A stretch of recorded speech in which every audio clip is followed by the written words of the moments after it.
Ako ay si Kidlat Tahimik. I am Kidlat Tahimik. I choose my vehicle and I can cross this bridge. Maybe it's easiest to classify Kidlat as an ihani-ho person. I'm a product of cross-cultural influences that came from growing up in Baguió City, an American enclave. And not only that, but our whole education system was patterned after America's public school system and America's college curriculums. People who had accepted the culture of the new colonizers.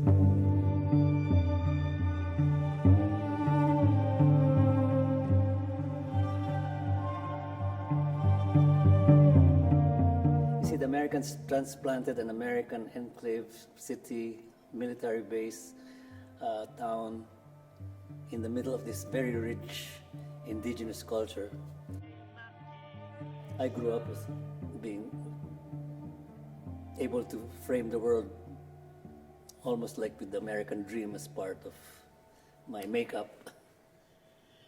But maybe it was more when I went to college, where there were strong waves of nationalism, and we were becoming conscious of ourselves as having something to offer the world. I often quote my mentor, Lopez Nauyac, who said, he mispronounced the word indigenous. We indigenous people should be recognized for our important contributions, or we must fight for our indigenous culture. Now, he combined the word genius and indigenous into one word. The Ifugaos and Igorots, with people who were considered savages, they had a very strong respect for their mother nature. But that strange combination of an American enclave in the middle of the rich indigenous culture was probably entering me as a child or as a young man.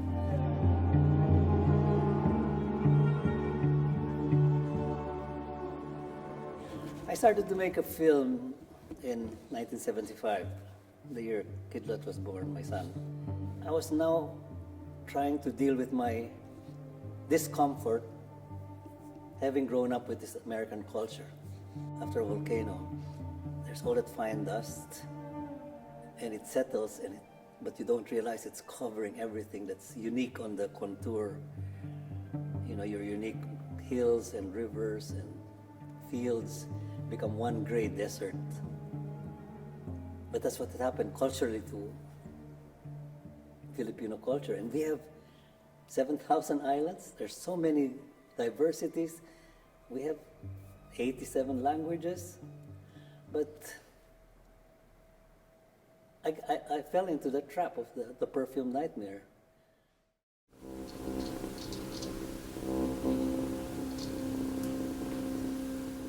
Somehow found out through the Guinness Book of Records that the yo-yo is acknowledged to be a Filipino jungle weapon. And yeah, around the world was something that maybe later became part of the yo-yo to the moon concept. So in my film, Who Invented the Yo-Yo, I assumed that the yo-yo is a two-dimensional version of the three-dimensional gyroscopes, and gyroscopes are important for navigation. Maybe we never verbalized it in manuals and archived them in scientific libraries. After World War II, there was a lot of abandoned military jeeps that were lying around, and our mechanics started playing with them and beginning to understand just the principles of a motor, but then we made it into useful vehicles, not vehicles of war, but vehicles of life. Up to today, the jeepney is a wonderful metaphor of our innovative, or what I call our duende ability to adapt anything so that it's relevant to our daily life.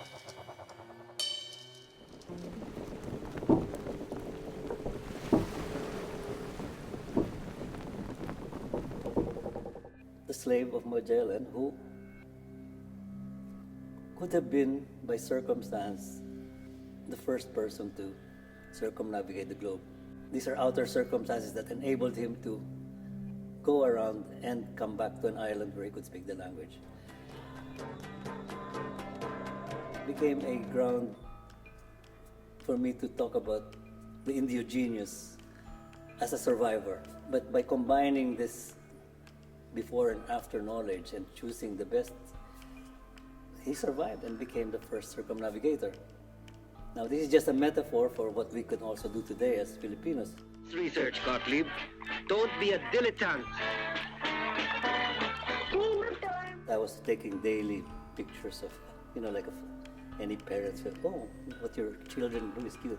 Please, if you want to be my research assistant, keep still. The camera is not a yo-yo. But besides the daily events that I was recording on my Bolex camera, when the anti-dictatorship movement, the Yellow People Power against Marcos started developing, I started shooting a lot, and that became a frame for putting together a document. And since my children were just growing up at that time, how do you explain to a child what's democracy or what's a dictator or what are cultural contradictions? So I've had to find ways from the way they had their daily activities. I finally was able to put a lot of footages together to form the 1986 People Power uprising, and then slowly there was a backtracking. Corruption was showing its face again. The military were having coup d'etats, and I think that's where, in the end, I realized that it's the culture. 400 years of maybe undigested cultural influences. One of my favorite writers, Carmen Guerrero Nakpil, wrote, "We Filipinos have lived 3 centuries in a convent and 50 years in Hollywood."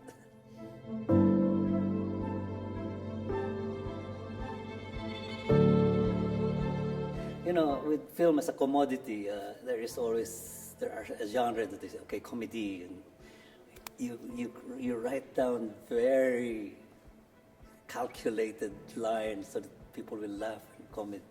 I don't belong to that structure. I think Filipinos have a very light disposition towards many things in life. Something like a typhoon became a motif in my films. Strong metaphor in my Perfume Nightmare, my first film. I tried to blow people down, but it's a lighter way of maybe resisting colonially something that has to be corrected. Blowing away Marilyn Monroe, the goddess of Queen of Hollywood. We will survive, and our indigenous is our secret ingredient to survival.